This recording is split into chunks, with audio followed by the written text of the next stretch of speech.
Welcome to the In-Depth Podcast. I'm your host, Aaron Harris. In-Depth is a bi-weekly program where we will speak to people from all different walks of life to find out where they came from, what makes them tick, and where they're headed in the future.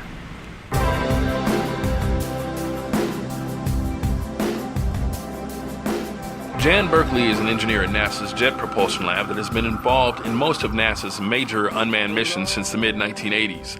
Missions including Cassini, Voyager, and she's even had a hand in guiding recent rover missions to Mars. She's one of the few women that has been able to break through the gender barrier and find her place among the stars. We're delighted to have her on the show today. Hi, Jan. Welcome to the show. Thank you. How are you? I'm good, thanks. Well, you know what? I'm not even going to try to say what your title is. So if you could just tell our audience what your title is. I'm going to tell everybody she's an engineer, works at Jet Propulsion Lab, and she's worked on some really interesting programs since the 1980s. And I want you to describe what your title is and exactly what it is that you do. Okay, the title's very obscure. It's called TAPSI. Okay. It's called TAPSIE. Okay. That stands for Tactical Activity Planning and Sequence Integration Engineer. Basically, what I do is I put the instructions that we want to run the spacecraft into programs. Oh, wow. So, I did the same thing on the Cassini project, which we recently disposed of by crashing into Saturn back in September. Mm-hmm. Same job, right. Slight differences, but basically the same type of activity. And I did that for 14 years. Okay. Prior to that, I worked in fault protection.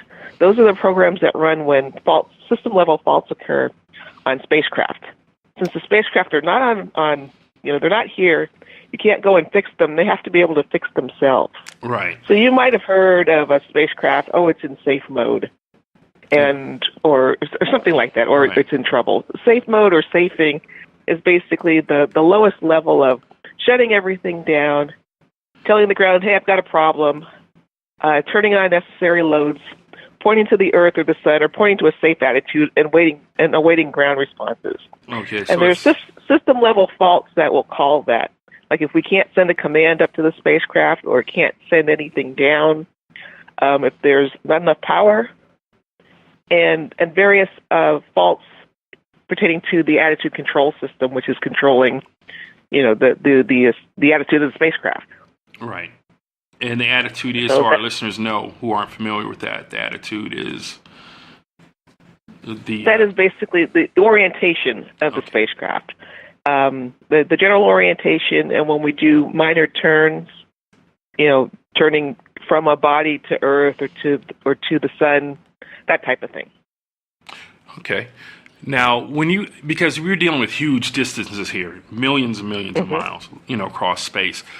When you send out a command, how long does it take for a spacecraft to respond to?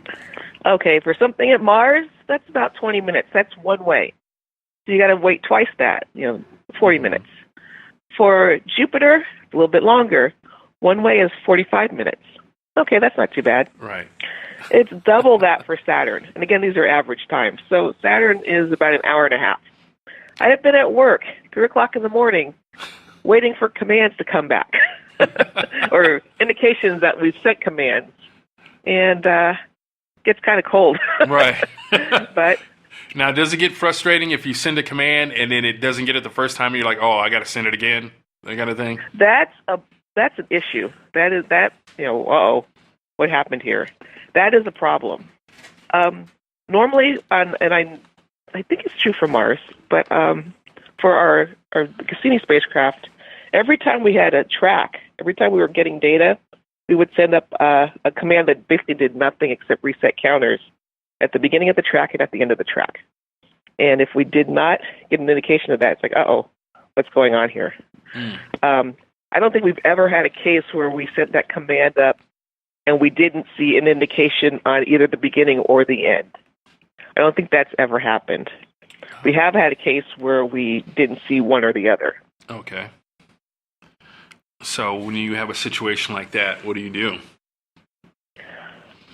We would declare well, at that point, it's not necessarily a spacecraft anomaly, but we would definitely, the next track, be a little sensitive. And if we did not see anything getting in at that point, we would then start looking at the health of the spacecraft. And this is assuming we have data. Right. I've never been in that situation. Other spacecraft, they stop sending data. That's the worst because you don't know what the state is. Right. And I've never been in that situation where I worked on a spacecraft and we had absolutely no data and didn't know what was happening. Oh, okay. Now, Cassini was your first project you worked on with JPL, right? My first was Galileo. Oh, Galileo. Oh. And I worked on that as a summer student. Uh-huh. I was a sophomore engineer, and let me give you some history since that's kind of cool. Right. I grew up 2 miles away from JPL. Mm-hmm. JPL hires people from all over the world, and I'm from the backyard, literally.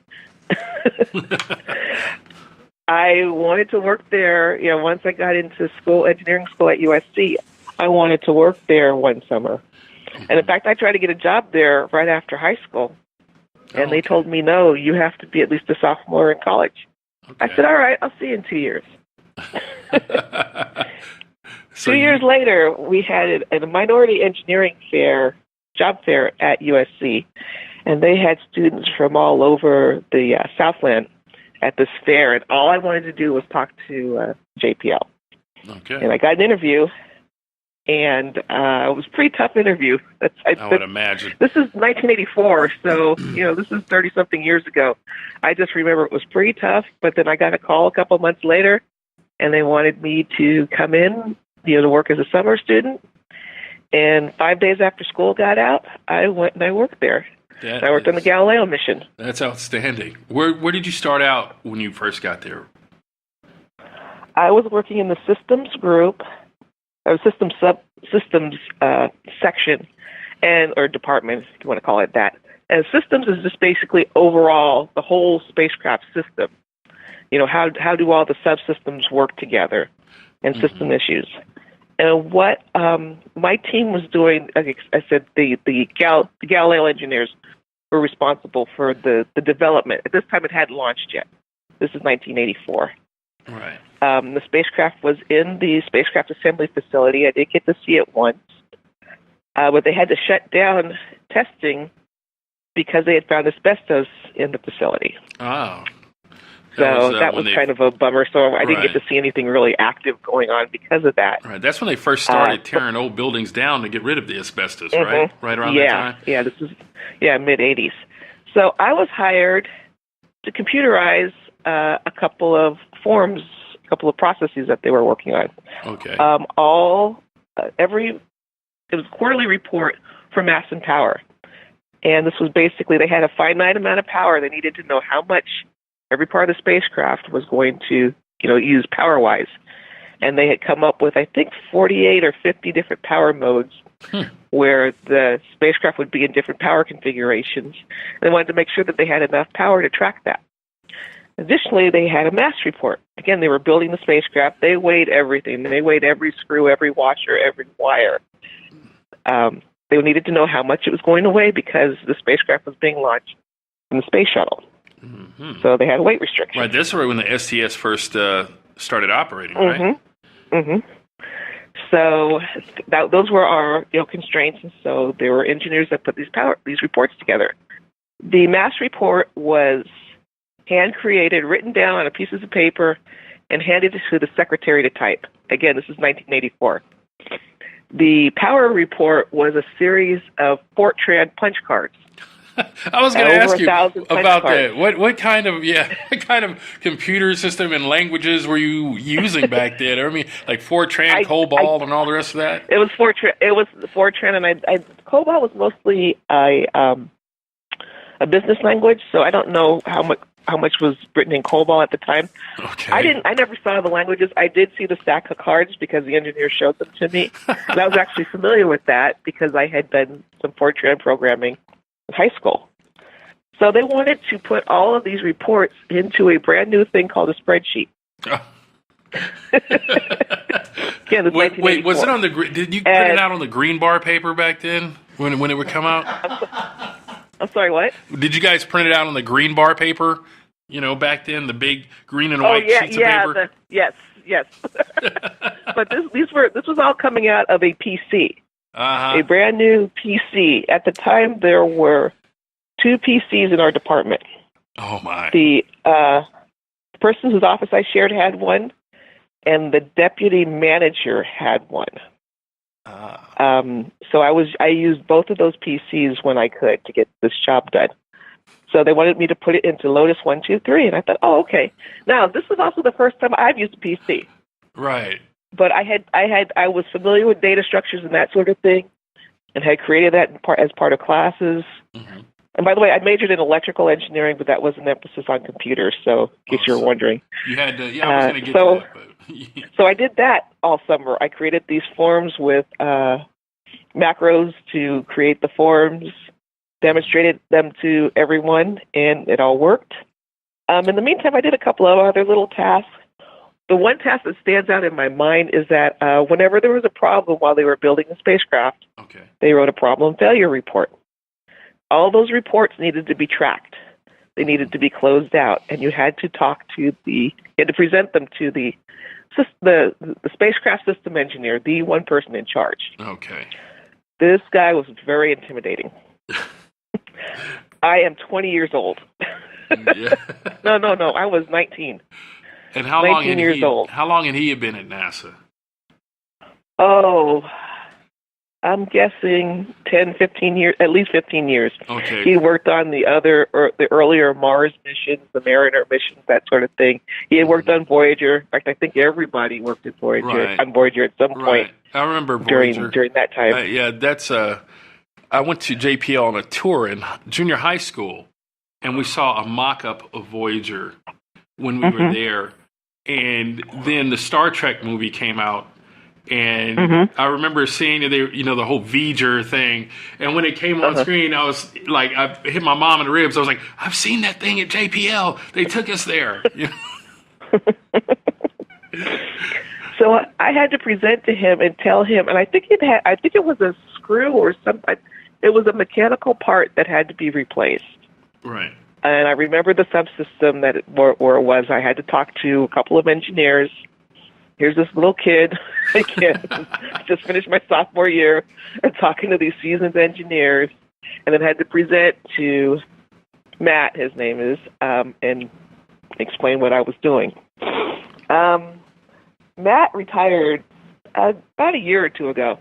I missed his retirement, but he's come back for consulting. So I got to tell him that story because he didn't remember that. But I told him the story about how intimidating it was. And he says, well, I guess I wasn't that scary because you came back. Well, I think anybody that knows you knows that you're not a weak-willed individual, Jan. So I don't think that was going to be a problem for you. So the summer before that, I did data entry at Rockwell International for the space shuttle. Oh, okay. And the year after that, I worked for IBM, working on testing microprocessors. Interesting. That were going into medium-sized computers. So you went from space to terrestrial technology. Mm-hmm, and then back. Right. Okay. So after you did that, what was the next step for you? You're talking about working at JPL as a summer hire? Well, your career in JPL when you left college. Okay. Well, I have to add one little thing. Sure. In it because it ties into now. 1984 was also the summer of the LA Olympics. Yes. I was a part of that. I was in the opening and closing ceremonies. Tell me about that. There was a math college band that did opening and closing ceremonies. And I was part of that band. I spin flag. I was part of the flag line at USC. The band director at USC was the band director in charge of this. They had associate band directors from all over the country helping out, and there were 800 people in the marching band. Okay. 800 musicians. Right. There were 125 flag girls. Oh my gosh. I was one of them. That's interesting.